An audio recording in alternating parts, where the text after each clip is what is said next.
Fritz is about to give a talk here in the European Parliament. What was Putin's intention in the war? Not the propaganda that's written about this. Oh, that they failed and he was going to take over Ukraine. The idea was to keep NATO, and what is NATO? It's the United States, off of Russia's border. No more, no less. When the Soviet Union ended in 1991, and an agreement was made that NATO will not move 1 inch eastward. Now, what happened after 1991, the United States decided there would be no end to eastward enlargement of NATO. And the decision was taken formally in 1994, when President Clinton signed off on NATO enlargement to the east, all the way to Ukraine and to Georgia. So the NATO enlargement, as you know, started in 1999 with Hungary, Poland, and the Czech Republic. And Russia was extremely unhappy about it, but these were countries still far from the border. So the next round of NATO enlargement came in 2004 with the 3 Baltic states, Romania, Bulgaria, Slovenia, and Slovakia. At this point, Russia was pretty damn upset. So as everybody recalls, in 2007, President Putin said, stop. Enough. And of course, what that meant was in 2008, the United States jammed down Europe's throat, enlargement of NATO to Ukraine and to Georgia. This is right up against Russia.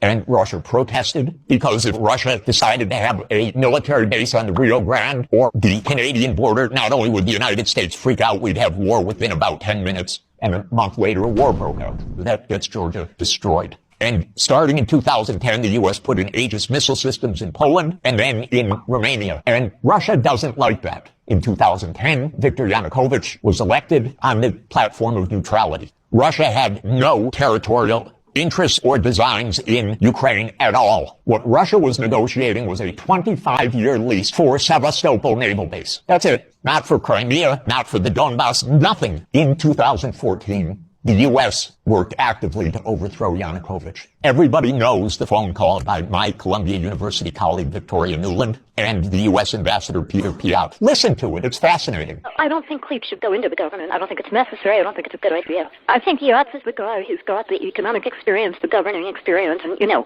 fuck the EU. No, exactly. And I think we've got to do something to make... You don't get better evidence. Then came Minsk, and especially Minsk II. It said there should be autonomy for the Russian-speaking regions in the east of Ukraine. It was supported unanimously by the UN Security Council. The United States and Ukraine decided it was not to be enforced. There were many thousands of deaths in the shelling by Ukraine in the Donbass.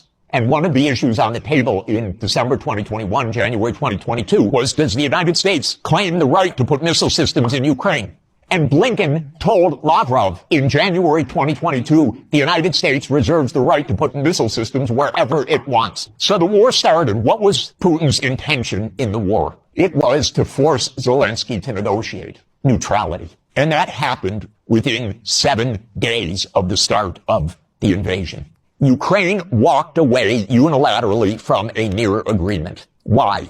Because the United States told them to. The idea was that there would be Ukraine, Romania, Bulgaria, Turkey, and Georgia that would deprive Russia of any international status by blocking the Black Sea.